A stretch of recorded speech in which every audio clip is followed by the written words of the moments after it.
biliary atresia ay sakit po sa atay, but i-compare nyo sa ibang sakit, ito ay walang gamot. So yung mga ibang sakit katulad ng hepatitis, di ba, nakukuha yan sa gamot.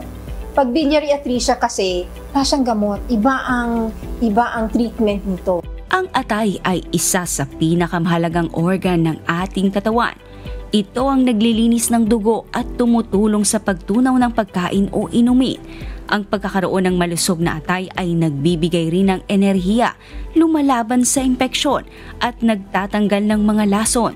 Ngunit paano kung ito ay problema, lalo na sa mga bata?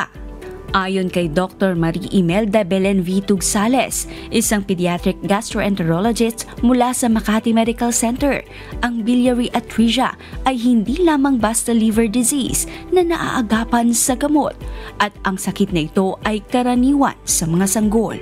Ang biliary atresia ay sa mga babies yan napapansin. So it's diagnosed in newborn babies less than 1 year old. Ang mga sintomas nito ay karamihan lumalabas sa mga sanggol na mas bata sa 1 taon at hindi dapat ipagwalang bahala dahil maaaring magdulot ng lubhang komplikasyon. Ang mga unang napapansin ay naninilaw ang bata. Okay, naninilaw, tas ang kulay ng kanilang dumi ay maputla. So at we call it acolic stools.